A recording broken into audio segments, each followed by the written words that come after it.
Hello, everyone. I'm Hadassah Damien, and my project is called Ride Free Fearless Money. And in it, I think a lot about how people experience and feel about money. And in particular, this week, I've been thinking a lot about how confusing desire and figuring out enough and what enoughness is can seriously be.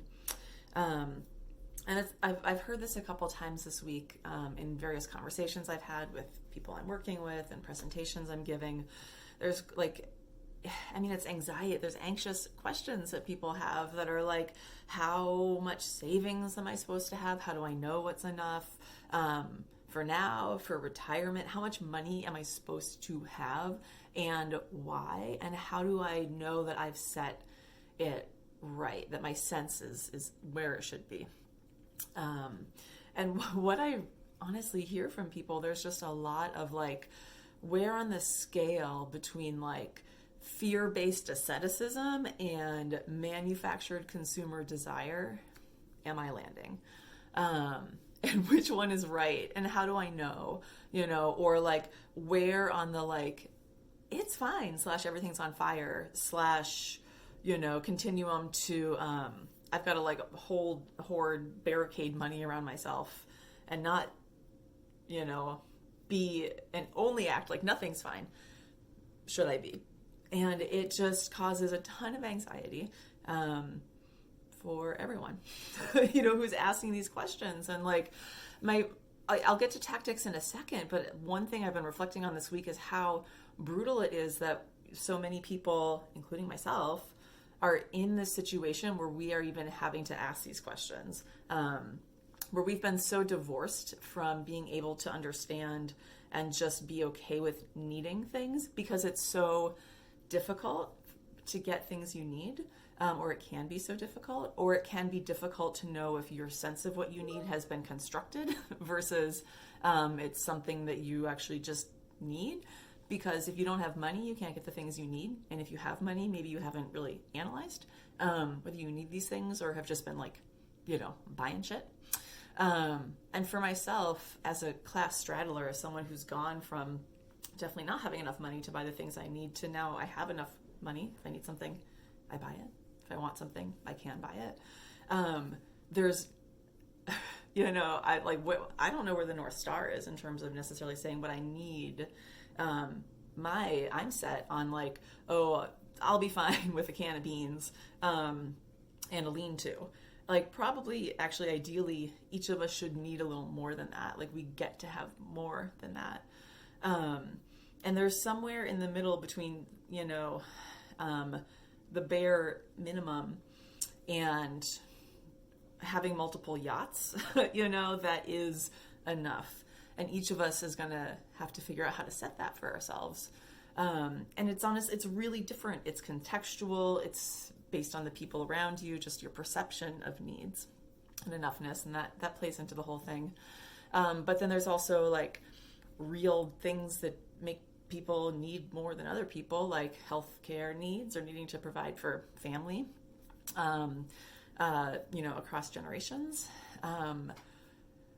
And I think it can be really easy to think that your set of needs or perceived needs are everybody's set of perceived needs, which is not accurate. And then we're all just messed up by it, about it, because unless you have a lot of resources, often people are making choices about having things they need or not. And COVID has just made the whole thing even more painfully, it's just put it into relief.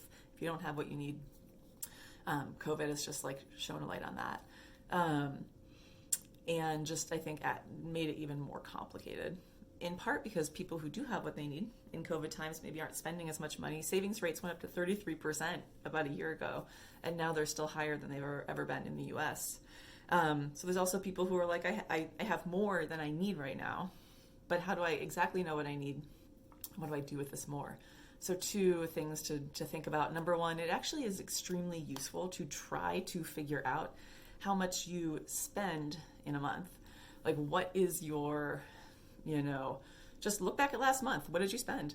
And then from that list, you can pull out, hey, here's the things that I probably that were one-off so that I wouldn't buy again, and here's the things that I didn't buy that I usually do.